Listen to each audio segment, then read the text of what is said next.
Question है what do you mean by tincture of iodine. What do you mean by tincture of iodine. Tincture of iodine, इससे आप क्या समझते हैं? Iodine का टिंचर ऑफ आयोडीन में चुटकी भर आयोडीन का मतलब क्या है? थोड़ा सा आयोडीन। तो देखिए ये एक सॉल्यूशन होता है, ए सॉल्यूशन in which 1% मतलब ना के बराबर 1% 99% पानी अल्कोहल होगा। 1% आयोडीन मिक्सड विद अल्कोहल, तो 99% तो अल्कोहल ही होगी, ज़्यादातर तो क्या अल्कोहल ही होगी। तो अब मैं कहूँ आयोडीन और अल्कोहल का प्लस अल्कोहल के मिक्सर को हम क्या कहते हैं? टिंचर ऑफ आयोडीन कहते हैं। इसी को क्या कहते हैं? Tincture of iodine. Tincture of iodine. अब मैं तुमसे पूछूं इनमें से कम मात्रा में कौन है? आयोडीन है। और आयोडीन कम मात्रा में तो बताओ क्या कहलाएगा? सोल्यूट या सोल्वेंट? सोल्यूट। और जो ज़्यादा मात्रा में वो क्या कहलाएगा बताओ? सोल्वेंट। ये तुमसे पूछी जा सकती है बातें। सोल्यूट कौन है? टिंचर ऑफ आयोडीन में सोल्वेंट कौन है? किस चीज़ का सॉल्यूशन होता है? ये आयोडीन और अल्कोहल का होता है। एक एंटीसेप्टिक की तरह काम करता है। एंटीसेप्टिक प्रॉपर्टी होती है। एंटीसेप्टिक मतलब घाव पे, चोट पे, बर्न पे लगाया जा सकता है टिंचर ऑफ आयोडीन को। अरे समझ में आया? तो यहाँ तक लिख लें। इसके बाद हम बात करते हैं, एक अलॉय टॉपिक भी था हमारा, alloy. What do you mean by alloy? Explain with example. Explain with example. Example के साथ समझाइए। ठीक है भाई, समझा देते हैं। अलॉय क्या होता है? अलॉय एक होमोजेनियस मिक्सचर होता है, 2 और मोर देन 2 मेटल्स और नॉन मेटल्स का मिक्सचर होता है, उसी को हम क्या कहते हैं? अलॉय। तो देख लें, लिख लें।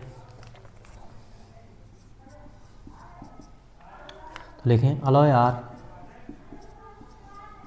Are mixture. और कौन सा? होमोजेनियस सॉल्यूशन है तो होमोजेनियस मिक्सचर ऑफ 2 और more than 2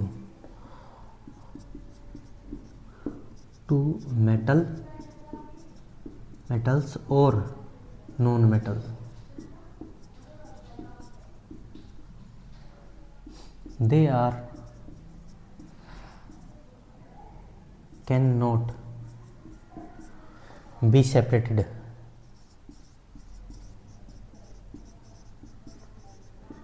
bye any physical method. इनको फिजिकल मेथड से अलग नहीं किया जा सकता। इन्हीं को अलॉय कहते हैं। अलॉय के अब कुछ एग्जाम्पल हैं। एग्जाम्पल में देखना, मैं लिखने जा रहा हूँ। Example number 1 brass. Example number 2 bronze. Example number 3 German silver. Example number 4 solder. Example number 5 amalgam. और एक होता है स्टेनलेस स्टील। स्टेनलेस स्टील ना, स्टेनलेस स्टील। एक और एग्जाम्पल अमलगम भी दे देंगे।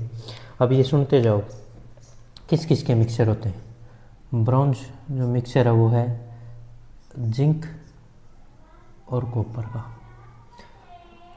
जिंक और कॉपर का। और ये है कॉपर और टिन का। टिन को एसएन से लिखते हैं, मैं लिख दूंगा इनके ब्रैकेट में, इनके नाम क्या है। जर्मन सिल्वर है, वो होता है कॉपर, जिंक, कॉपर, जिंक और निकिल का। जर्मन सिल्वर 3 चीज़ों का मिक्सचर होता है। शोल्डर 2 चीज़ों का होता है, लेड, पीबी लेड सीसा प्लस टिन का होता है। और स्टेनलेस स्टील चार चीज़ों का मिक्सचर होता है भाई। चार चीज़ें कौन कौन सी होगी? आयरन हो गया, क्रोमियम हो गया, निकेल हो गया और कुछ 2-4% कार्बन भी हो गया। अरे समझ में आया, नॉन मेटल भी मिक्स हो सकती है ना, कार्बन नॉन मेटल। और एक अम्लगम होता है, वो अलग से लिख दूंगा, पहले इनके नाम लिख देता हूँ। इसको क्या कहते हैं? Zinc plus copper.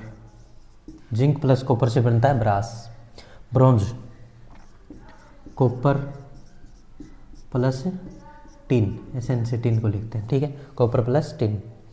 तुम्हें जो 9th क्लास में वो सिर्फ ब्रास का याद रखें, एक ही एग्जाम्पल, और जो 10th क्लास में हो जाए बच्चे, या 10th तो करो ही आगे जाके, तो ये सारे एग्जाम्पल याद होने चाहिए, 10th में है ये। और एक और है अमलगम वाला, ये हो गया कॉपर। ब्रॉन्ज क्या हो गया? Copper plus tin. German silver होता है कॉपर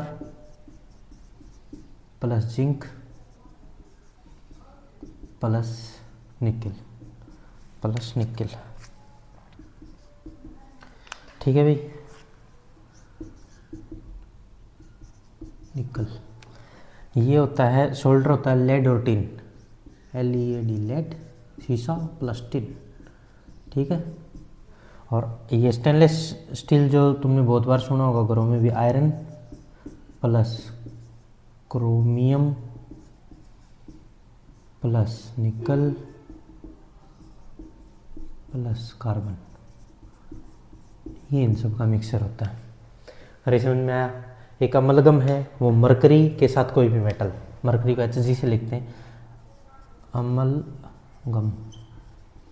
अमलगम होता है, मरकरी को HG लिखते हैं, प्लस कोई भी HG, mercury plus any metal. Mercury में कोई भी मेटल मिक्स कर दो, वो उसका अमलगम बन जाएगा। जैसे सोडियम के साथ मरकरी मिलाओगे तो सोडियम अमलगम, पोटेशियम के साथ मिलाओगे पोटेशियम अमलगम, अमलगम। ये HG मरकरी को लिखते हैं भाई, मर्क्यूरी,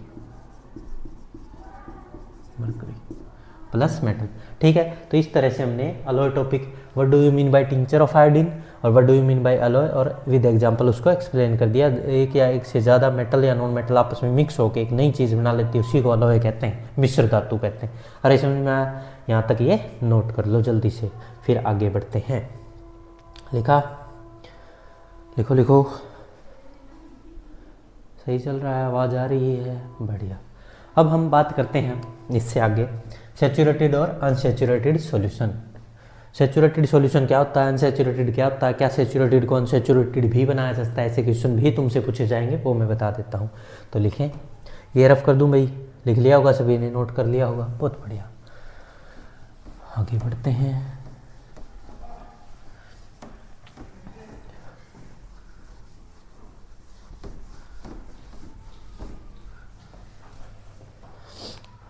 नेक्स्ट क्वेश्चन लिखें, what do you mean bye saturated and unsaturated solution? Saturated solution क्या होता है और अनसैचुरेटेड सॉल्यूशन क्या होता है, इनके बारे में थोड़ी सी जानकारी दीजिए। एक ऐसा सॉल्यूशन, देखो मैं तुम्हें एग्जांपल से समझाता हूँ ये चीज़ें, एग्जांपल से समझाता हूँ, एक मिनट। एग्जांपल देखो, मेरे पास एक गिलास है, उसमें मैंने एक चीनी की चम्मच मिलाई, मिला दी, डिजोल्व होगी शुगर। फिर 2 मिलाई, मिला दी, डिजोल्व होगी। 3 मिलाई, मिला दी, डिजोल्व होगी। 4 मिलाई, मिला दी, डिजोल्व होगी। 5वीं जैसे ही चम्मच मैंने उसके अंदर शुगर की डाली, ऊपर ही पड़ी रहेगी भाई, वो मिक्स होना ही बंद होगी। अति आगे सॉल्यूशन अब उससे आगे डिजोल्व कर ही नहीं पा रहा, और अति हो जाने के बाद जो सॉल्यूशन बनता है उसी को सैचुरेटेड सॉल्यूशन कहा जाता है। मैक्सिमम डिजोल्विंग कैपेसिटी उसकी डिजोल्व करने की अति आ चुकी है, वो ज़्यादा डिजोल्व कर ही ना सके, तो उसको सैचुरेटेड सॉल्यूशन कहेंगे। अगर वो और ज़्यादा डिजोल्व कर पा रहा है तो वो अनसैचुरेटेड सॉल्यूशन है। अगर वो डिजोल्व करते करते थक चुका है, उससे ज़्यादा डिजोल्व नहीं कर सकता, उसमें और सॉल्यूट आ ही नहीं सकते, ऐसे सॉल्यूशन को हम सैचुरेटेड सॉल्यूशन कहते हैं। और जिसमें और ज़्यादा डिजोल्व हो सके उसको अनसैचुरेटेड सॉल्यूशन कहते हैं। अरे समझ में आया क्या? लिखें तो सबसे पहले सैचुरेटेड बता रहा हूँ, फिर अनसैचुरेटेड सॉल्यूशन। सैचुरेटेड सॉल्यूशन में लिखेंगे solution in which no more number of solute can be dissolve, a solution in which no more number of solute, more number of solute dissolved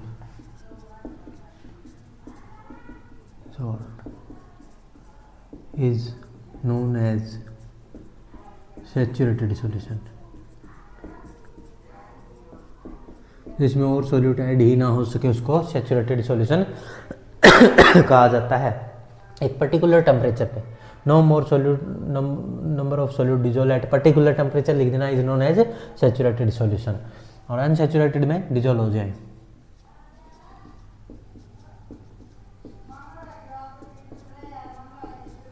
unsaturated solution क्या होगा? A solution in which new number of solute particles added, more number of solute add हो सके उनको क्या कहेंगे हम? Unsaturated. ठीक है, a solution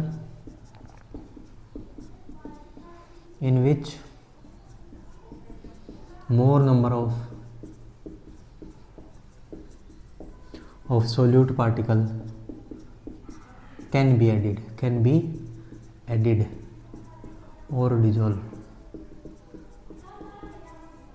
at particular temperature,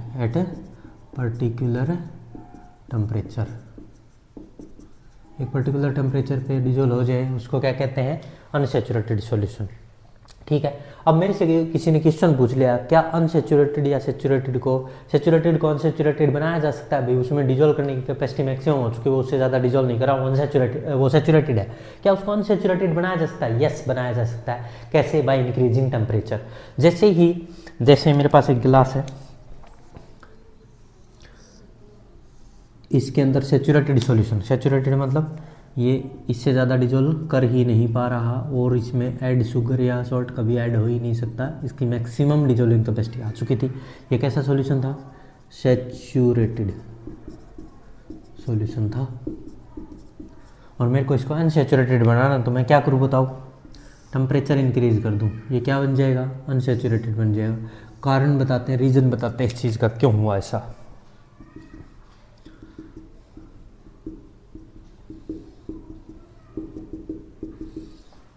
जैसे ही हमने टेम्परेचर इंक्रीज किया, टेम्परेचर इंक्रीज कर दिया, बढ़ा दिया, टेम्परेचर बढ़ा दिया, टेम्परेचर बढ़ाने से ये अनसैचुरेटेड हो गया। सैचुरेटेड सॉल्यूशन क्या हो गया? अनसैचुरेटेड। कैसे रे? सॉल्यूशन भी बदल गया।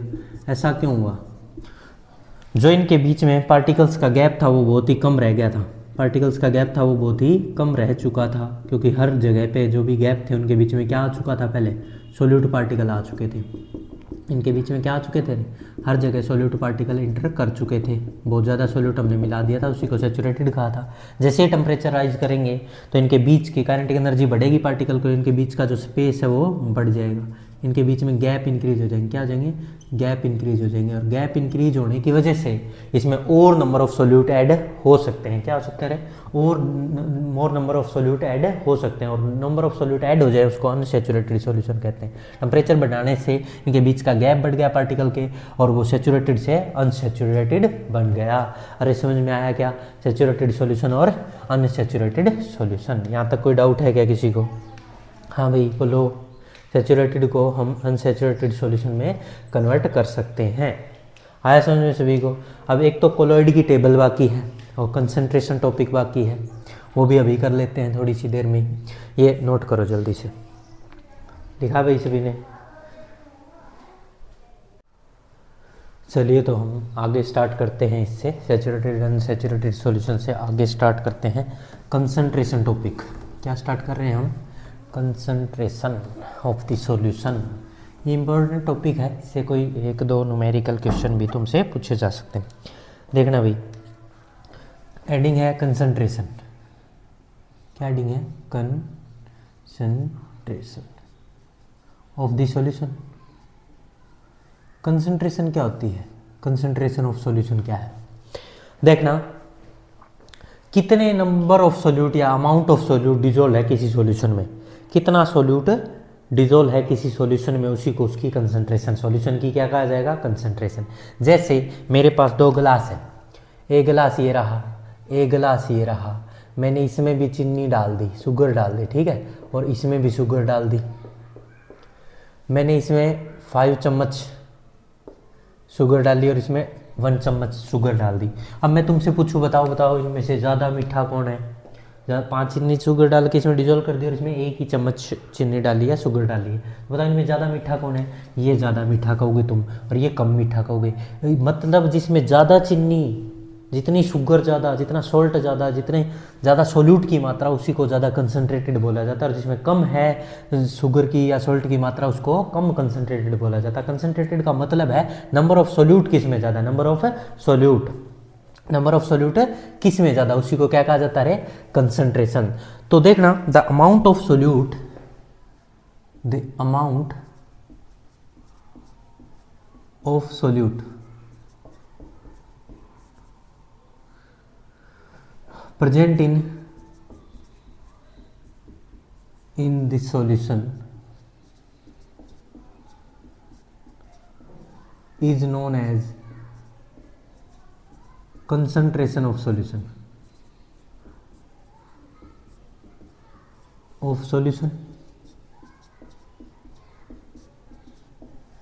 मेरे पास एक गिलास है, एक ये रहा, 2 गिलास है, इसमें मैंने 1 चम्मच चीनी डाली, इसमें 5 चम्मच चीनी डाली, तो बताओ ज़्यादा कंसनट्रेटेड कौन? 5 चम्मच वाला। क्यों? क्योंकि वो ज़्यादा मीठा है। क्यों? क्योंकि उसमें सोल्यूट की मात्रा ज़्यादा है, अमाउंट ऑफ सोल्यूट क्या हो गया? ज़्यादा, तो वो ज़्यादा कंसनट्रेटेड। ये क्या है? कम कंसनट्रेटेड। मान लो मैं चीनी डालते डालते 1 चम्मच 2 3 4 5 6 डालता रहूँ और एक टाइम ऐसा आए कि चीनी जो है, शुगर है, वो डिजोल्व होना बंद हो जाए, डिजोल्व होना क्या हो जाए? बंद हो जाए, तो उसको मैं क्या कहूँगा? रे सैचुरेटेड सॉल्यूशन, हम पढ़ चुके हैं सैचुरेटेड सॉल्यूशन। तो एक अति आ गई, वो डिजोल्व होना बंद हो जाए, ऐसे सॉल्यूशन को क्या कहा जाता है? Saturated solution. तो एक तो होता है क्या? डिजोल्व हो रही है, कम है, एक ज़्यादा है, और एक सैचुरेटेड अति होगी, उससे ज़्यादा डिजोल्व हो ही ना सके, उसको क्या कहते हैं? Saturated solution. तो कंसंट्रेशन को अगर सिंपल सी लैंग्वेज में, अपने देसी लैंग्वेज में कहूँ तो नंबर ऑफ चीनी के दाने प्रेजेंट इन द पानी, नंबर ऑफ चीनी के दाने प्रेजेंट इन द पानी is known as concentration, number of चीनी के दाने प्रेजेंट इन द पानी इज नोन एज कंसंट्रेशन।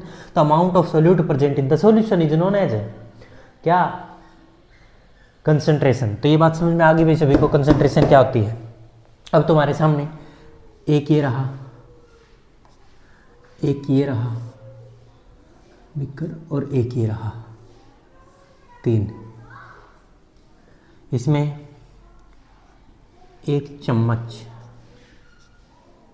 मेरे को चम्मच लिखना ही नहीं आता, स्पून, 1 स्पून है, इसके अंदर 1 चम्मच चीनी डाली गई, ओनली 1, इसमें 5 और इसमें मान लेते हैं 10, ठीक है। और इसमें और मैक्सिमम ऐड हो ही नहीं सकता, मैक्सिमम डिजोल्व हो चुका है। ये क्या कहलाएगा बताओ? डाइल्यूट। ये क्या कहलाएगा? कंसंट्रेटेड। और ये क्या कहलाएगा? सैचुरेटेड। मैं समझाना चाह रहा हूँ, ऐसा कुछ नहीं है भाई। 1 ही चम्मच डाली मैंने तो ये डाइल्यूट हो गया, हल्का मीठा, कम फीका पानी, डाइल्यूट है। कंसंट्रेटेड बहुत ही ज़्यादा मीठा, और सैचुरेटेड जिसमें अति हो चुकी, डिजोल्व होना ही बंद हो गई है शुगर या सॉल्ट, ऐसे सॉल्यूशन को क्या कहा जाता है? Saturated solution. अरे समझ में आ रहा है? बहुत बढ़िया। अब हम आगे बढ़ते हैं। तो इसमें डाइल्यूट है, ये कंसंट्रेटेड है, और ये सैचुरेटेड है। अब मैं कहूँ क्या कंसंट्रेशन की डेफिनेशन आ गई, और 11th-12th वाले टॉपिक है ये। वैसे तो 12th में सॉल्यूशन नाम से और 11th में मोल कॉन्सेप्ट के नाम से। वहाँ बोला जाता है number of mole of solute dissolve per litre of the solution is known as concentration. Number of mole of solute dissolve per litre of solution is known as concentration. But हम क्या कहेंगे रे? हम क्या कहेंगे? द अमाउंट ऑफ सोल्यूट, जितने ज़्यादा solute का अमाउंट होगा उतना ज़्यादा कंसंट्रेटेड होगा। अरे समझ में? Amount of solute present in the solution is known as concentration. अब कंसंट्रेशन के टाइप्स हैं, टाइप ऑफ कंसंट्रेशन। वैसे तो मोलैलिटी, मोलैलिटी, नॉर्मेलिटी, फॉर्मेलिटी और भी बहुत हैं, पर हमारे जो 9th क्लास में है उनकी बात कर रहा हूँ। फर्स्ट है मास by mass percentage of A solution. Mass by mass percentage of solution. इसका फार्मूला क्या बनेगा देखना। देखो concentration by mass, mass by मास की फॉर्म में कंसंट्रेशन सॉल्व कर रहे हैं। कंसंट्रेशन क्या होती है? अमाउंट ऑफ सोल्यूट अपॉन में सॉल्यूशन। तो मास की फॉर्म में तो मास of solute upon mass of solution, mass of solution into में परसेंटेज है तो कितना होता है? परसेंटेज की वजह से 100। एक फार्मूला समझ में आ गया सभी को? बहुत बढ़िया। अब दूसरा बात करते हैं हम मास by volume, mass by volume की बात करते हैं। मास by volume percentage of solution, इसका फार्मूला क्या होगा? ऊपर तो मास और नीचे वॉल्यूम। तो बताओ ऊपर तो क्या आएगा? Mass of solute, mass of solute upon में volume of solution, volume of solution into में परसेंटेज है तो इनटू में 100। और थर्ड जो है वो क्या है पता है तुम्हें? Volume by volume, volume by volume of solution. Concentration चल रही है और ऊपर क्या था? सोल्यूट और नीचे सॉल्यूशन हमेशा। अब क्या आएगा? वॉल्यूम ऑफ, वॉल्यूम है दोनों जगह तो वॉल्यूम ऑफ सोल्यूट, सोल्यूट की वॉल्यूम अपॉन में वॉल्यूम ऑफ सॉल्यूशन और परसेंटेज की वजह से क्या आएगा? बोलो इनटू में 100। ये तीनों समझ में आया क्या रे? बहुत बढ़िया। अब देखो हमारे पास फार्मूले आ चुके हैं। फर्स्ट फार्मूला क्या है? ये वाला फर्स्ट फार्मूला याद हो गया सभी को। सेकंड फार्मूला क्या है हमारे पास? ये वाला।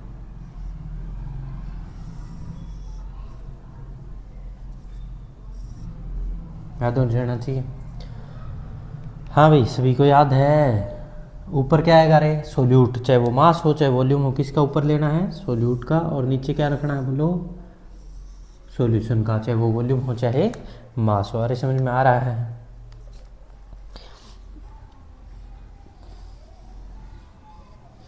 ये तीन फार्मूले हमारे पास तैयार।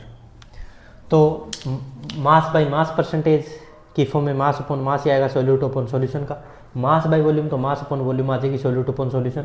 Volume by volume, volume by volume आएगा पर सोल्यूट का और अपन में सॉल्यूशन ही रहेगा, अपन में सॉल्यूशन ही रहेगा। ये ध्यान रखें न्यूमेरिकल करते वक्त भी। अब मैं इनको रफ करके न्यूमेरिकल करवाने जा रहा हूँ। तो amount of solute present in the solution is known as concentration. अगर वो बहुत ही कम अगर सोल्यूट ऐड है तो उसको डाइल्यूट कहेंगे, ज़्यादा मात्रा में सोल्यूट है तो उसको कंसंट्रेटेड कहेंगे, इतना ज़्यादा है कि वो आगे डिजोल्व हो ही नहीं पा रहा तो उसको सैचुरेटेड कहेंगे। अब ये तीन फॉर्म में डिफाइन किया गया, mass by mass, mass by volume और volume by volume. Mass by mass में दोनों का मास अपॉन ऊपर सोल्यूट नीचे सॉल्यूशन।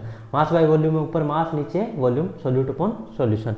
और वॉल्यूम बाई वॉल्यूम में ऊपर भी वॉल्यूम नीचे भी वॉल्यूम, ऊपर सोल्यूट की नीचे सॉल्यूशन की, हर एक में नीचे सॉल्यूशन का होगा इनटू में 100% के लिए। और इन पे अब न्यूमेरिकल करने जा रहे हैं। रफ कर रहा हूँ मैं, लिख लिया होगा सभी ने।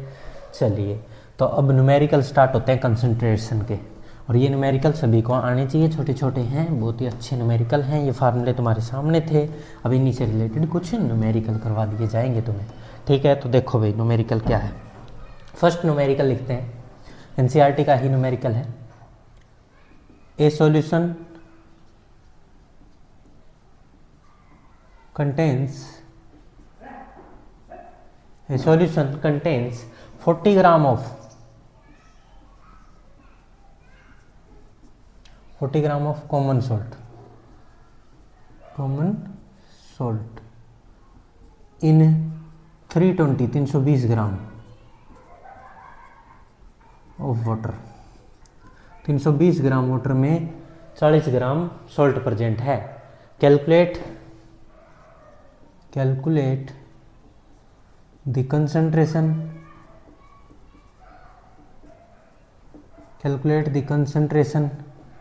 in term of mass by mass of the solution। चलिए भाई करिए। अब हम इसको सोल्व करने जा रहे हैं। देखना अब हमारे पास क्या है, कम मात्रा में है, ये है कॉमन सॉल्ट, ये शुगर, ये हो गया सोल्यूट और ये क्या हो गया सॉल्वेंट। और सॉल्यूशन इन दोनों का सम हो जाएगा। तो देखना सोल्यूट कितना हो गया हमारे पास, कॉमन सॉल्ट जो है 40 ग्राम, सोलवेंट कितना हो गया ज़्यादा वाला, सोलवेंट वाटर है, सोलवेंट कौन हो गया वाटर 320 ग्राम। और सॉल्यूशन क्या आता है बोलो बोलो बोलो, सॉल्यूशन क्या आता है, solute plus lewd plus solvent, solvent solute कितना है बोलो 40 ग्राम प्लस में 320 ग्राम, तो टोटल कितना हो गया रे 360 ग्राम। ये क्या आ गया मेरे पास सॉल्यूशन। अब हमारा mass by mass of solution, mass by mass, mass by mass percentage of solution करने जा रहे हैं हम, mass by mass percentage of solution. देखना मास बाय मास परसेंटेज लिखा नहीं ना, परसेंटेज लिख दो भाई, परसेंटेज ऑफ द सॉल्यूशन। अब देखना मास of solute, mass of solute upon में मास ऑफ सॉल्यूशन था, मास ऑफ सॉल्यूशन इनटू में 100, यही था गया फार्मूला रे, जल्दी बोलो इनटू 100। अब देखना मास ऑफ सोल्यूट कितना है 40 ग्राम, मास ऑफ सॉल्यूशन कितना है, सॉल्यूशन 360 है ना, 360 इनटू में 100, ठीक है। ये 9 पे कट हो गया, 100/9 को कट करोगे तो 11.1%, 11.1% आंसर आ जाएगा। तो इस तरह से हमने एक क्वेश्चन किया किससे related, mass by mass percentage of the solution. ये समझ में आया नहीं आया रे, आया। नेक्स्ट क्वेश्चन करने जा रहे हैं, ये रफ कर रहा हूँ मैं, लिख लो सभी। नेक्स्ट क्वेश्चन आ रहा है यहीं पे, चलिए रफ कर दूँ, ठीक है। ये क्वेश्चन हो गया कंप्लीट, समझ में आया सभी को। नेक्स्ट क्वेश्चन देखो, बहुत अच्छे हैं क्वेश्चन, ये करते रहें, हर टाइप का क्वेश्चन आपका कवर मैं करवा दूंगा। देख लो second question, a solution contains, कौन सा करवाऊँ, सॉल्यूशन कंटेन वाला तो करवा दिया ना 40, एक और कर लेते हैं इसी टाइप का। ए solution contain, A solution contains 5 ml of alcohol in 70 ml of water. Calculate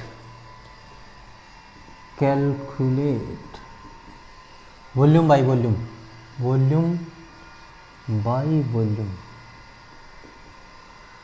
percentage of solution, volume by volume percentage of solution. देखो कुछ भी नहीं, वैसे ही करेंगे बिल्कुल। सोल्यूट की वॉल्यूम कितनी है, सोल्यूट कितना दिया गया हमें 5 ml, सोलवेंट कितना दिया गया है, अल्कोहल है वो सोल्यूट है कम वाला, ज़्यादा वाला वाटर है वो सोलवेंट है 70 ml, और सॉल्यूशन कितना हो जाएगा, सॉल्यूशन क्या था solute plus solvent, solute plus solvent क्या हो जाएगा रे सॉल्यूशन। ये कितना हो जाएगा बताओ, 5 + 70 कितना हो जाएगा, 5 + 70 कितना हो जाएगा बोलो 75 ml। अब हमें निकालना है volume by volume, volume by volume percent, volume by volume of solution निकालना ना, ऑफ सॉल्यूशन परसेंटेज निकालनी, इक्वल टू क्या हो जाएगा वॉल्यूम ऑफ सोल्यूट अपॉन में वॉल्यूम ऑफ सॉल्यूशन, इनटू में क्या लगाते हैं बताओ परसेंटेज का 100। तो बोलो वॉल्यूम ऑफ सोल्यूट कितनी है 5 अपॉन में सॉल्यूशन का, सॉल्यूशन कितना है 75 इंटू 100, ठीक है ना। 25 पे कट करो, ठीक है, 20/3, 20/3 को सोल्व करोगे तो 6.66%, 6.66% आंसर आ गया है हमारा। यहाँ तक समझ में आया सभी को। नेक्स्ट क्वेश्चन की तरफ बढ़ते हैं। अरे दिखाई तो दे रहा है ना सही, हाँ सही दिखाई दे रहा है, कोई दिक्कत नहीं है, ये आया समझ में। नेक्स्ट क्वेश्चन की तरफ बढ़ते हैं, ये आ गया, 2 क्वेश्चन हो गए। Third question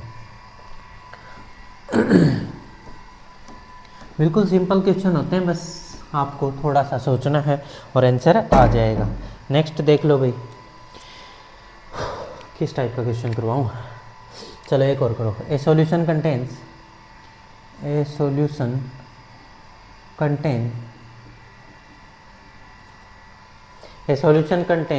50 ml of alcohol, 50 ml of alcohol in 150 ml of water, 150 ml of water calculate concentration, simple ऐसा लिखा हुआ कैलकुलेट कंसंट्रेशन।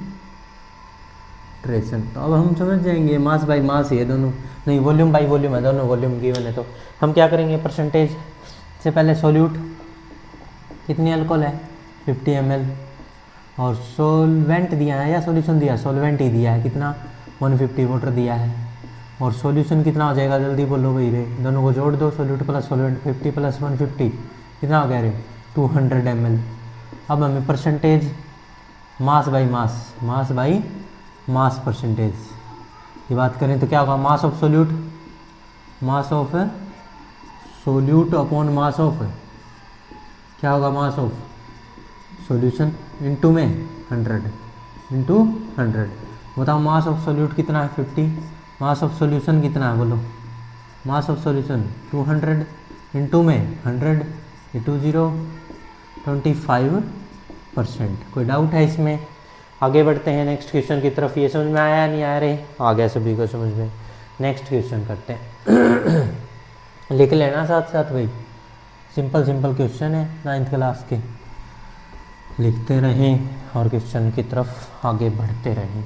नेक्स्ट क्वेश्चन क्या है हमारा, देखो नेक्स्ट क्वेश्चन है 2.5 gram of solute are dissolve, of solute are dissolve in 250 या 25 कर देते हैं, 25 gram water to form a saturated solution, एक सैचुरेटेड सॉल्यूशन बना देता है। ठीक है, कोई भी टेम्परेचर एट रूम टेम्परेचर कितना 25 तो 958 200 प्लस 25 हाँ 298 केल्विन पे ऐसा कर देता है। फाइंड आउट द कंसंट्रेशन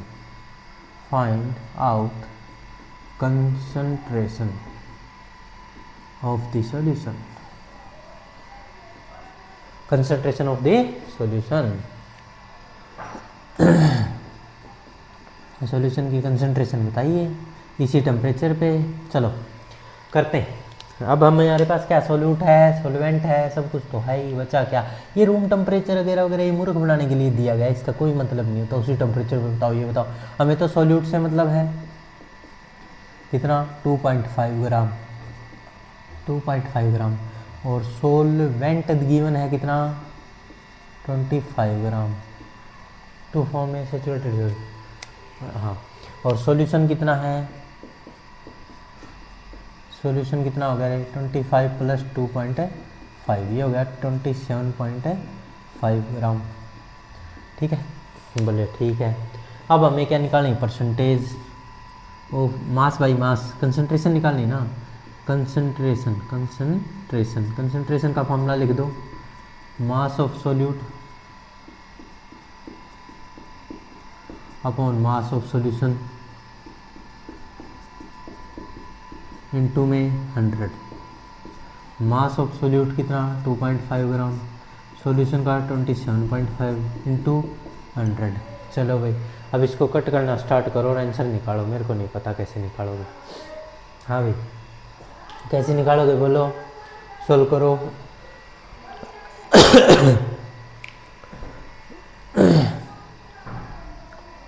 तो सोल्व कर लेना, इसको काटा पिटी कर लेना, यहाँ से ये कट जाएगा 25 पे कट कर दो इसको, 25 और ये 11 पे चला गया, हाँ पूरा 11 पे गया। और 100/11 कितना होता है अब तुम्हें पता ही है, 9.9 के करीब। ठीक है, ये सोल्व हो गया। नेक्स्ट क्वेश्चन की तरफ बढ़ते हैं। चलिए आया रहे समझ में, आगे बढ़ते हैं। चलो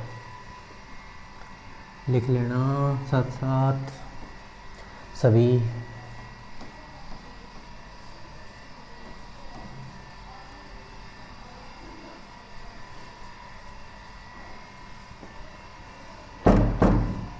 नेक्स्ट क्वेश्चन है calculate the mass of glucose and water वाला क्वेश्चन करवा देते हैं। Calculate the mass of glucose and water to make a solution of 250 gram 250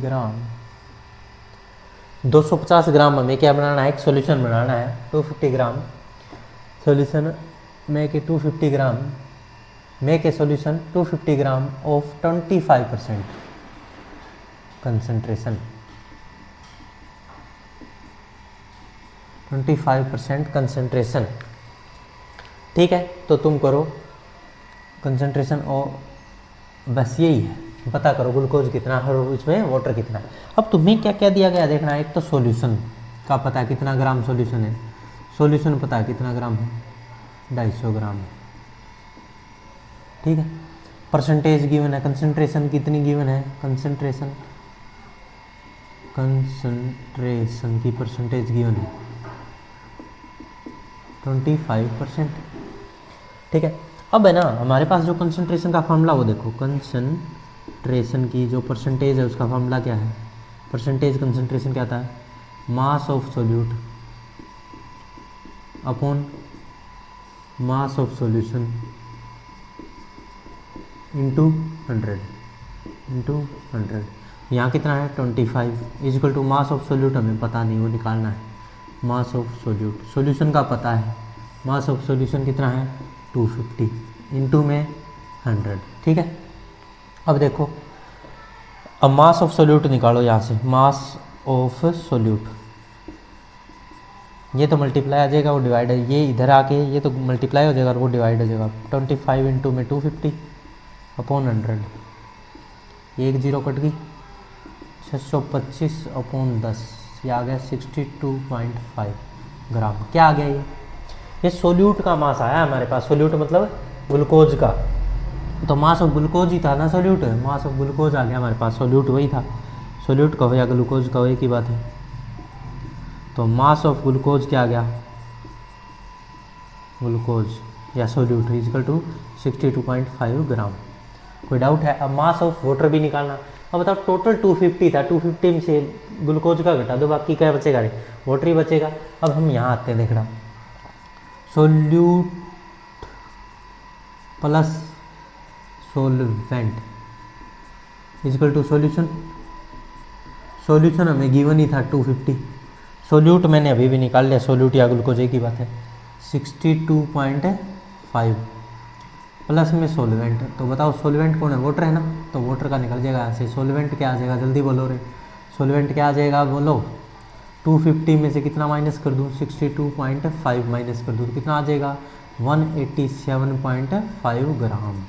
कोई डाउट है? और ये सोलवेंट ही कौन है, वाटर है, तो वाटर भी आ गया, और सोल्यूट कौन था, ग्लूकोज, ये भी आ गया, ग्लूकोज का मास भी आ गया और वाटर का भी, दोनों का आ गया या नहीं आ गया, नोट कर लो भाई इसको ध्यान से। अच्छा क्वेश्चन है, नेक्स्ट क्वेश्चन की तरफ बढ़ते हैं। लिख लिया क्या सभी ने? एक और क्वेश्चन हो जाए, चलिए तो नेक्स्ट क्वेश्चन हो रहा है। नेक्स्ट क्वेश्चन की तरफ बढ़ते हैं, एक दो क्वेश्चन और कर लेते हैं इसी से रिलेटेड, अच्छे क्वेश्चन करते रहें, मेहनत करते रहें, अपने आप आएगी हर चीज़, पकड़ में आ ही जाती है हर चीज़, मेहनत करते रहें बस। नेक्स्ट क्वेश्चन है, if 110 gram of copper sulphate, gram of copper sulphate is present in 550 gram 550 gram of solution, of solution, ठीक है भाई, 550 gram of solution, calculate mass of, calculate mass of solute, solute मतलब copper sulphate, mass of solvent कर देते हैं, solute का तो पता ही ना, सोलवेंट का नहीं बताया, सॉल्यूशन का बता दिया, of solvent and concentration of solution solution की तो कंसंट्रेशन बता दो और सॉल्वेंट का मास बता दो। तो हमारे पास क्या है देखना, मास ऑफ सॉल्यूट कितना है, मास ऑफ सॉल्यूट को सल्फेट है, सॉल्यूट कम मात्रा वाला 110 ग्राम। मास ऑफ सॉल्वेंट हमें निकालना है, मास ऑफ सॉल्वेंट हमें निकालना है, पूछा है। मास ऑफ सॉल्यूशन गिवन है क्या रे, कितना है 550 ग्राम। तो अब हमारे पास क्या क्वेश्चन होता है, solution is equal to solute plus solvent, solute plus solvent is equal to solution mass, solute का मास 110, सॉल्वेंट का मास हमें निकालना है, इज इक्वल टू सॉल्यूशन का 550। तो यहाँ से सॉल्वेंट कितना आ गया रे, 550 माइनस 110 कितना आ गया सॉल्वेंट बोलो, 440 ग्राम। कितना आ गया रे, 440 ग्राम, 440 ग्राम आ गया। अब 440 ग्राम सॉल्वेंट आ गया, सोल्यूट आ गया, सॉल्यूशन आ गया, सब आ गया। तो कंसंट्रेशन में तो कोई दिक्कत ही नहीं है। कंसंट्रेशन क्या आती है जल्दी बोलो, concentration is equal to mass of solute upon mass of solution into 100। Mass of solute बोलो कितना दे रखा है, 110 दे रखा है, कितना दे रखा है 110 गुना में 110। सॉल्यूशन का कितना दे रखा है 550 इंटू 100। 0 से 0 ये 5 पे कट हो गया, ये 5 से 20 पे कट हो गया। तो आंसर कितना आ गया 20%। चलिए भाई, सॉल्वेंट का तो मास आ गया इतना और परसेंटेज कंसंट्रेशन कितनी आ गई 20%। दोनों क्वेश्चन सॉल्व। चलिए तो नेक्स्ट आगे बढ़ते हैं एक और क्वेश्चन की तरफ। एक और कर लेते हैं, वो भी देख ही लो। यहाँ तक लिख लिया सभी ने, बहुत अच्छे। नेक्स्ट क्वेश्चन सिंपल क्वेश्चन है यार, करते रहो, फार्मूला है उसमें वैल्यू रख दो, आंसर आ जाता है, बस छोटे क्वेश्चन। तो लिखिए what is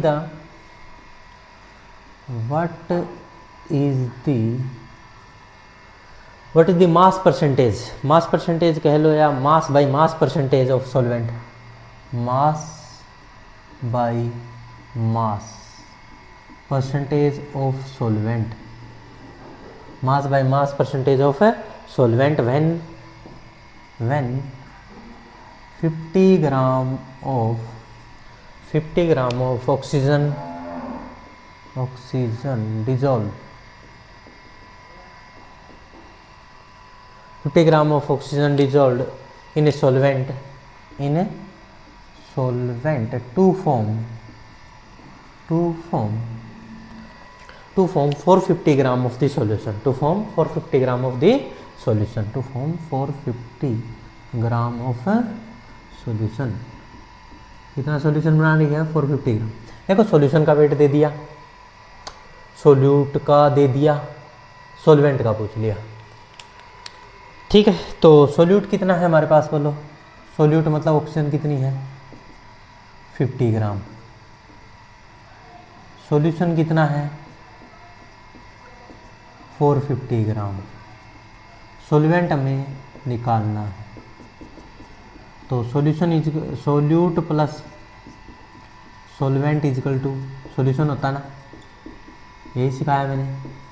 सोल्यूट कितना है 50, सॉल्वेंट हमें निकालना है, सॉल्यूशन कितना है 450।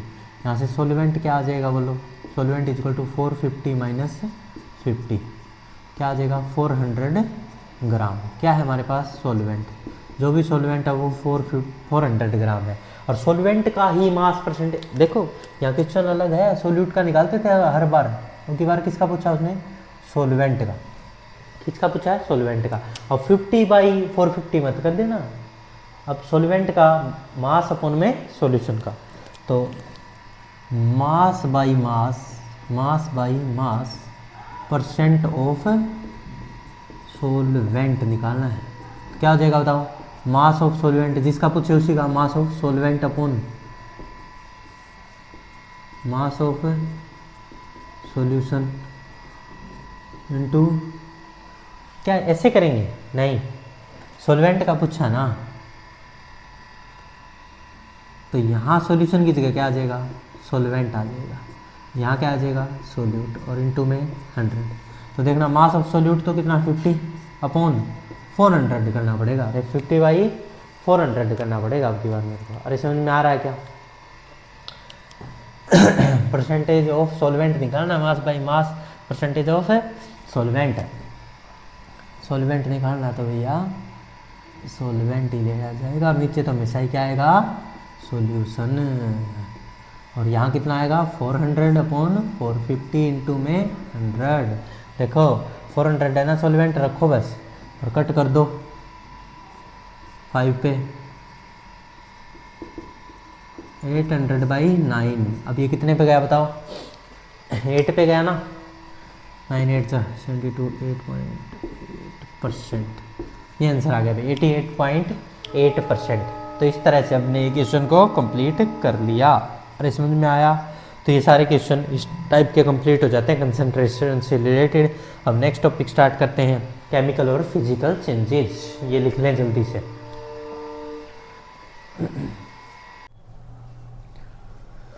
चलिए तो हम थोड़ा सा चैप्टर बचा है उसको कंप्लीट कर लेते हैं। Is matter around us is pure, is matter around us pure. इस टॉपिक को कंप्लीट करने जा रहे हैं, थोड़ी सी देर की बात है, हो जाएगा, देखते जाइए। देखो हम अब क्या पढ़ने वाले हैं? फिजिकल चेंज और केमिकल चेंज। जैसे कोई चीज़ जल रही है, कोई पिघल रही है, मेल्टिंग है, बॉइलिंग है, बर्निंग है, इनमें क्या कौन सा तो केमिकल चेंज है और कौन सा फिजिकल चेंज है, इसकी जानकारी लेना चाह रहे हैं। तो हमें पहले पता होना चाहिए कि फिजिकल चेंज में क्या बातें होती है और केमिकल में क्या है, इनमें डिफरेंस क्या है। ये पता होगा तो हम आराम से पहचान लेंगे कौन केमिकल है और कौन फिजिकल है। तो हम करने जा रहे हैं, देखना एक साइड लिख लो फिजिकल चेंजेस और एक साइड लिखो केमिकल चेंजेस। फिजिकल चेंजेस और यहाँ लिखेंगे हम केमिकल चेंजेस। चेंजेस देखना, फिजिकल चेंजेस में हम क्या क्या पढ़ने वाले हैं। फिजिकल चेंज में कोई नई चीज़ नहीं बनती, बस उसकी शेप में, उसकी कॉन्फ़िगरेशन में, उसके अपीयरेंस में वो चेंज आ जाता है, साइज़ में, शेप में, अपीयरेंस में फिर चेंज आता है। जबकि इसमें कोई केमिकल फार्मूला चेंज होकर नई चीज़ मॉडिफाई होकर नई चीज़ बन जाती है। लिखें in physical change no new substance form, in physical change no new substance form, कोई नया सब्सटेंस नहीं बनता, कोई नया सब्सटेंस नहीं बनता। And their changes are only physical, their changes are only physical property in which only physical properties change, only physical property में change आएगा, जैसे उसकी शेप में, साइज में change. Physical property of substance changes, of substance changes like क्या क्या हो सकते हैं वो फिजिकल चेंज देख लीजिए। शेप का, अपीयरेंस का, like shape, appearance,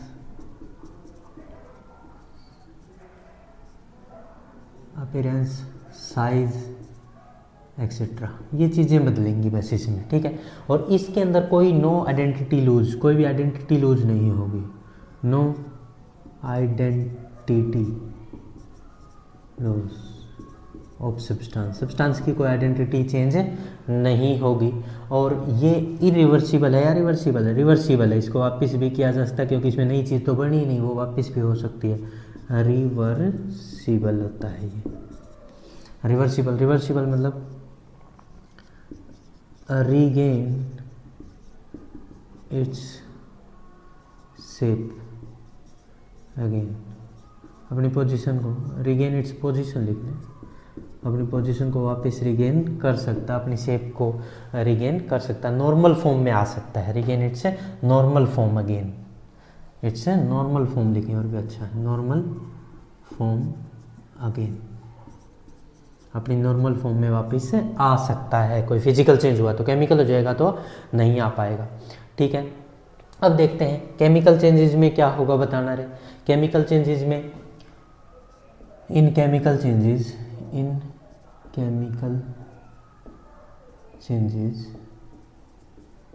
new substance form,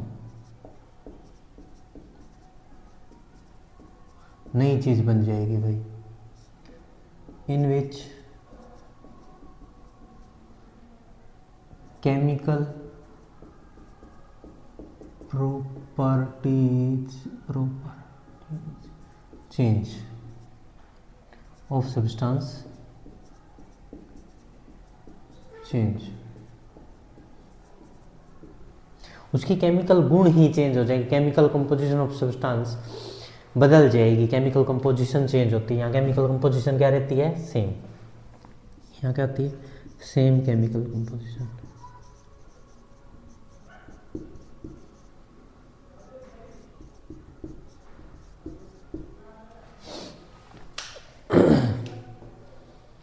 ठीक है, उसमें केमिकल कंपोजिशन क्या हो जाएगी, चेंज। अब इसमें हमने लिखा in which chemical property of substance change, इसमें फिजिकल प्रॉपर्टी चेंज हो रही थी। इसमें नेक्स्ट है आइडेंटिटी ऑफ सब्सटेंस लूजेस, वो अपनी आइडेंटिटी को लूज कर देता है। नेक्स्ट ये इरिवर्सिबल चेंज है, इरिवर्सिबल, ये वापस रीगेन नहीं कर सकता अपनी पोजीशन को, not regain in normal form में वापस नहीं आ सकता। ठीक है, chemical composition change, chemical composition क्या हो जाती है, उसकी चेंज हो जाती है। अरे समझ में आया। अब इनके एग्जांपल्स की बातें करें तो एग्जांपल देख लो। Example number 1, melting of ice. अरे आइस का पिघलना, आइस पिघल के वाटर बन जाएगी, सॉलिड फेज से लिक्विड स्टेट में आ जाएगा, उसकी शेप चेंज हो जाएगी, परंतु वाटर का फार्मूला तो H2O ही रहेगा ना, कोई केमिकल चेंज तो नहीं हुआ, तो फिजिकल चेंज है। बॉइलिंग ऑफ वाटर, वाटर उबल गया, बॉइलिंग ऑफ वाटर हो गई, वाटर उबल के वेपर बन गया, वेपर लिक्विड से वेपर बन गया, तो भी उसका फार्मूला तो H2O ही रहा ना उसकी। जबकि अवस्थाएं, स्टेट्स क्या हो रही है, चेंज हो रही है, ओनली फिजिकल चेंज हो रहे हैं, कोई केमिकल चेंज नहीं हो रहा। कटिंग ट्री इनटू लॉग्स, पेड़ की टहनी को काट के फेंक देना, कुछ भी काट देना, वो क्या है, फिजिकल चेंज है। मेल्टिंग ऑफ वैक्स, मेल्टिंग होगी, बॉइलिंग होगी, ये सभी किस में आते हैं रे, सारे किस में आते हैं, फिजिकल चेंजेस में। जबकि बर्निंग होगा ना, वो केमिकल चेंज में होगा। Burning is a chemical phenomena, chemical change, burning हमेशा केमिकल चेंज होता है। मेल्टिंग, बॉइलिंग ये क्या होते हैं, जनरली फिजिकल होते हैं। ठीक है, तो इसके एग्जांपल देख लो। Burning of magnesium ribbon, magnesium ribbon का जलना। देखो मैग्नीशियम Mg होता है, उसमें ऑक्सीजन की प्रेजेंस में जलेगा तो MgO, मैग्नीशियम ऑक्साइड बन जाए, नई चीज़ बन गई, नया केमिकल फार्मूला ही बदल गया, तो ये क्या है, केमिकल चेंज है। समझ में आ रहा है सभी को। बर्निंग ऑफ पेपर, अब पेपर कार्बन होता है, कार्बन को ऑक्सीजन की प्रेजेंस में जलाओगे तो क्या बनेगी, कार्बन डाइऑक्साइड। केमिकल फार्मूले ही चेंज हो रहे, तो केमिकल चेंज है या नहीं है। बर्निंग ऑफ पेपर हो गया, बर्निंग ऑफ कैंडल हो गया, कोई भी हो चाहे। बर्निंग फिनोमिना ही क्या आता है, केमिकल, कैंडल का जलना हो जाए। अरे समझ में आ गया क्या। रेस्पिरेशन सुना है, रेस्पिरेशन और फोटोसिंथेसिस सुने होंगे, ये भी केमिकल चेंज है। देखो फोटोसिंथेसिस क्यों केमिकल चेंज है, क्योंकि इसमें ग्लूकोज फॉर्मेशन होती है, ग्लूकोज का फॉर्मेशन होती है C6H12O6, नाम की चीज़ फॉर्म होती है। और इसमें ग्लूकोज टूट के हमें एनर्जी, एटीपी और CO2 और H2O में टूटती है, ग्लूकोज टूटती है, इसमें बनती है। तो नई चीज़ें टूटना है, फॉर्म होना क्या है, केमिकल चेंज है। तो ये केमिकल चेंज में आएंगे रेस्पिरेशन और फोटोसिंथेसिस में ग्लूकोज का ब्रेकडाउन होकर पायरुविक एसिड वगैरह वगैरह जो भी बनना होता है वो बनता है। तो ये समझ में आ रहा है। एक rusting of iron important example है, ये ध्यान रखिए, रस्टिंग ऑफ आयरन भी केमिकल चेंज है। Rusting of iron, rusting of iron में देखना क्या होता है, Fe होता है, ऑक्सीजन के साथ, ऑक्सीजन और वाटर के कांटेक्ट में आता है और क्या बना लेता है, Fe2O3.XH2। ये रस्ट का फार्मूला बन गया। ये क्या है, रस्ट का केमिकल फार्मूला ही चेंज हो गया। तो इसी को हम क्या कहते हैं, रस्टिंग ऑफ आयरन। और ये भी एक केमिकल चेंज है। अरे समझ में आ रहा है। तो देखो फिजिकल चेंज में कोई नया चीज़ नहीं बनती, केमिकल चेंजेस में नई चीज़ फॉर्म हो जाएगी। इसमें physical property, appearance, shape, size change होता है, जबकि इसमें केमिकल फार्मूला ही चेंज हो जाता है, केमिकल प्रॉपर्टी ही चेंज हो जाती है, केमिकल फार्मूला ही चेंज हो जाता है, केमिकल फार्मूला बदलता है, केमिकल फार्मूला चेंज होता है चीज़ों का। जैसे C+O2 से C अलग चीज़ थी, CO2 अलग चीज़ है, Fe अलग था, Fe2O3.XH2O अलग है। अरे समझ में आ रहा है कि Mg अलग चीज़ थी, MgO अलग चीज़ ही बन गई। तो फार्मूला ही चेंज हो जाता है। इसमें आइडेंटिटी जैसा था वैसा ही रहेगा, इसमें आइडेंटिटी सब्सटेंस लूज कर देगा। ये रिवर्सिबल है, इसको बैक किया जा सकता है, पर यही रिवर्सिबल, ये बैक नहीं होगा क्योंकि नई बॉन्ड बन चुके हैं, केमिकल फार्मूले ही चेंज हो चुके हैं, नई चीज़ें फॉर्म होगी, अब वो नहीं बदलेंगे। ये रिगेन कर सकता है नॉर्मल फॉर्म, ये रिगेन नहीं कर सकता। इसमें केमिकल चेंजेस नहीं होते, सेम ही रहता है केमिकल कंपोजिशन में, केमिकल बनावट ही बदल जाती है।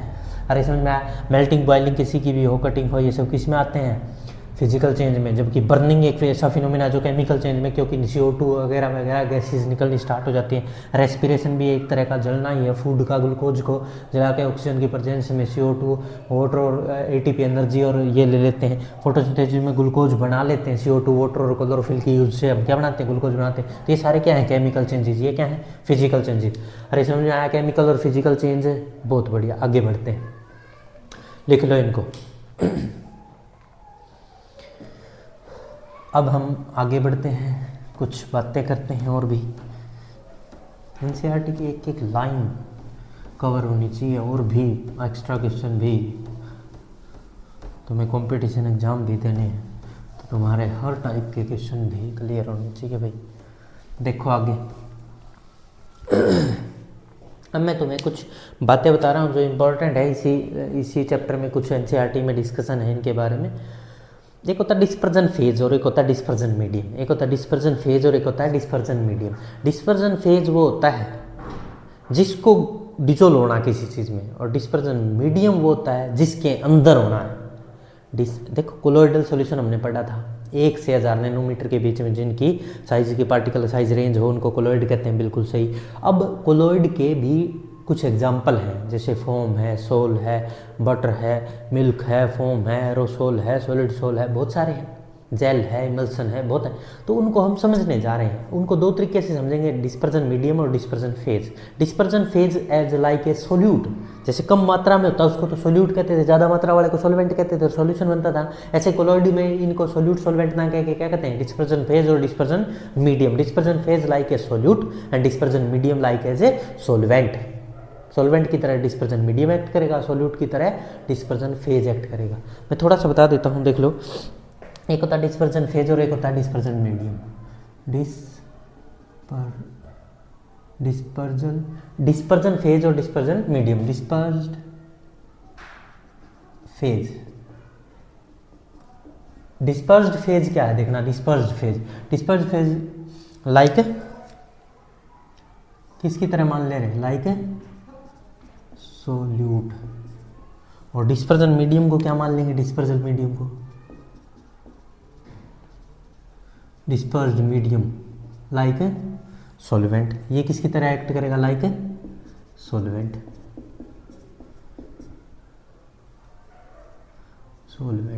अरे समझ में आ रहा है। अब देखना, डिस्पर्जन फेज होता है कम मात्रा वाली चीज और डिस्पर्जन मीडियम होता है ज्यादा मात्रा वाली चीज।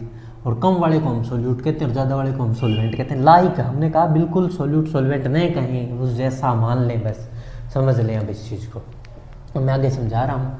तो हम एक टेबल तैयार कर रहे हैं डिस्पर्जन फेज और डिस्पर्जन मीडियम के बेस पे। जो common example of colloid heading क्या डालेंगे, common example of colloid, colloids के कुछ कॉमन एग्जांपल जिनका हम डिस्कशन करने जा रहे हैं। तो देखना, एक होता है डिस्पर्जन फेज और एक होता है डिस्पर्जन मीडियम। तो एक तो है डिस्पर्जल फेज, एक है डिस्पर्जल मीडियम।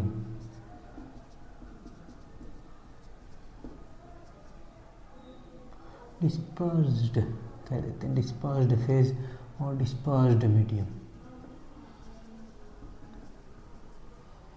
ठीक है, डिस्पर्स्ड फेज और डिस्पर्स्ड मीडियम। और इन्हीं के बेस पे हम जो टाइप ऑफ, भाई किस टाइप का कोलॉइड बना हमारा, वो टाइप उसका नाम लिखेंगे और यहाँ हम उनके एग्जाम्पल लिखेंगे।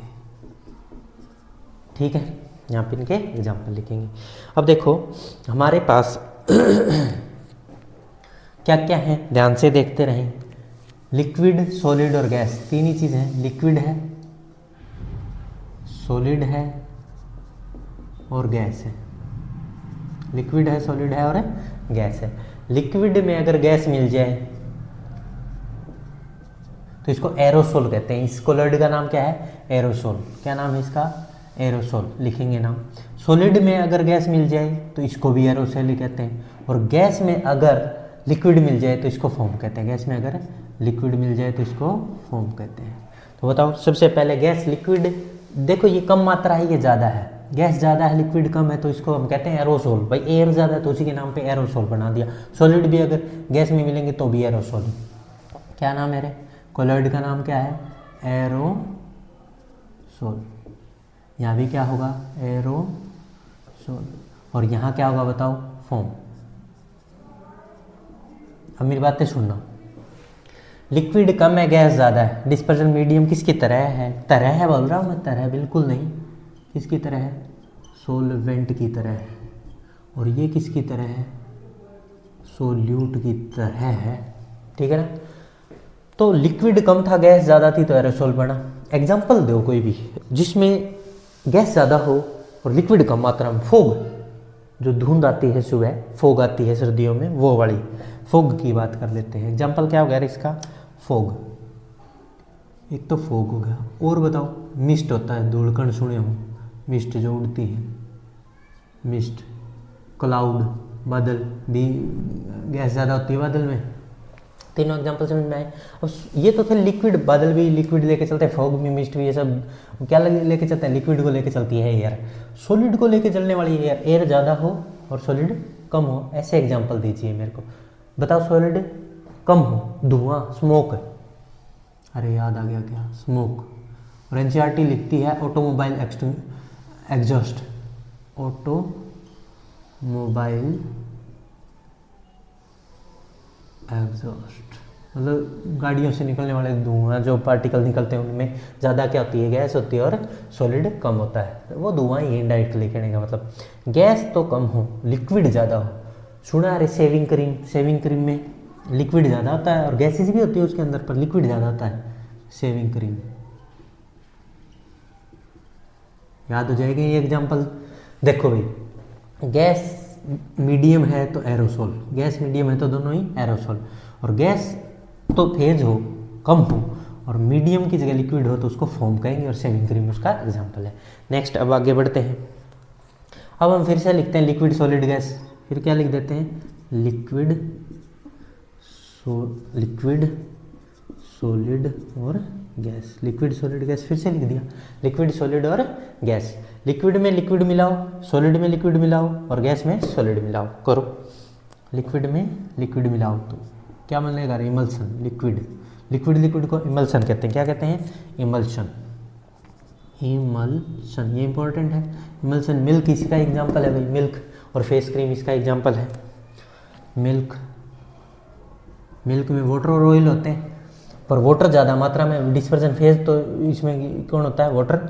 और डिस्पर्जन मीडियम तो होता है वाटर, डिस्पर्जन फेज की जगह होता है ऑयल, दोनों ही है। तो लिक्विड इमल्सन बनाते हैं, मिल्क इसका एग्जाम्पल है।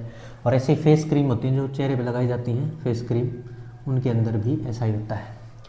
उसमें फैट और वाटर का अमाउंट हो जाता है।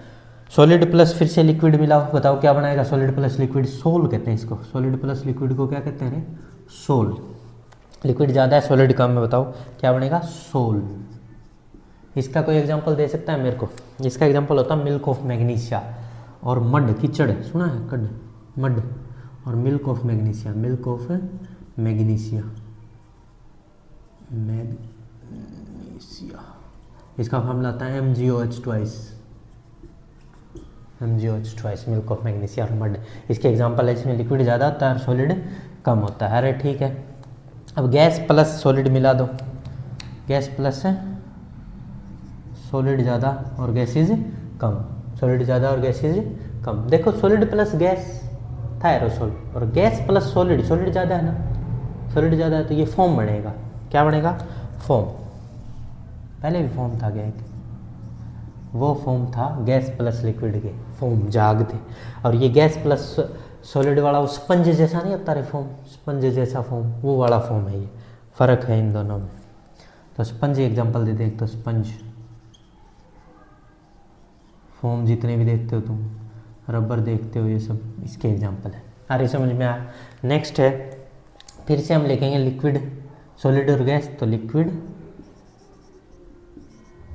सॉलिड और गैस। ठीक है, अब इसमें सॉलिड मिला दो, अब सॉलिड, सॉलिड और गैस में गैस, ये एक बच गया ना, गैस में गैस। और गैस में गैस का मिक्सर क्या हो जाता है? होमोजीनियस मिक्सर हो जाता है, वो कोलॉइड होता ही नहीं, वो क्या बन जाएगा? सॉल्यूशन बन जाएगा, कोलॉइड नहीं बनेगा। इसलिए हम 8 ही बात करते हैं, जबकि सॉल्यूशन में हम 9 चीज़ें देखते हैं। हर सॉलिड लिक्विड गैस लिख के 3 जगह गैस, सॉलिड लिक्विड गैस लिख के 3 जगह लिक्विड, सॉलिड लिक्विड गैस लिख के 3 जगह गैस, सॉलिड और लिक्विड लिख सकते थे। परंतु गैस प्लस गैस सॉल्यूशन होता है, वो होमोजीनियस मिक्सर हो गया। और कोलॉइडल होमोजीनियस नहीं, हेटेरोजीनियस होता है, तो वो कोलॉइड नहीं है, इसलिए हम उसकी डिस्कशन नहीं कर रहे। अरे समझ में आया क्या? अब हम बात करें liquid plus solid, liquid plus solid, solid ज़्यादा लिक्विड कम, इसको कहते हैं जेल। क्या कहते हैं रे? जेल। और इसका एग्जाम्पल जल्दी बोलो। जेली होती है एक तो, बटर देखा है? जेली, बटर, चीज़, बटर बटर बटर और चीज़, ये सब किसके एग्जांपल? जेली के। जेली में क्या होता है? लिक्विड तो कम होता है, सॉलिड ज़्यादा होता है। जेली, बटर, घी में भी सॉलिड ज़्यादा होता है। सॉलिड, सॉलिड का एग्जांपल होता है सॉलिड सोल। क्या होता है? Solid sol.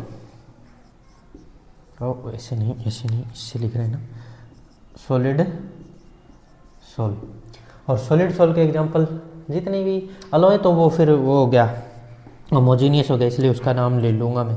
अब लेंगे कलर्ड जेमस्टोन, जितने भी होते हैं कलर्ड जेमस्टोन, वो सॉलिड, सॉलिड का कोलॉइड होता है। और मिल्की ग्लास देखे हो तो, मिल्की दूध या हो जाते हैं ग्लास कुछ, वो सब इसके एग्जांपल है। ये टेबल बिल्कुल माइंड में सेट कर लो, एट लास्ट याद तुम्हें करनी ही पड़ेगी ये टेबल रे। और इनमें सबसे इंपॉर्टेंट है इमल्शन, ये वाला, ये ज़्यादा पूछा जाता है। ठीक है, तो ये याद कर लें, ये टेबल बहुत ही ज़्यादा इंपॉर्टेंट है।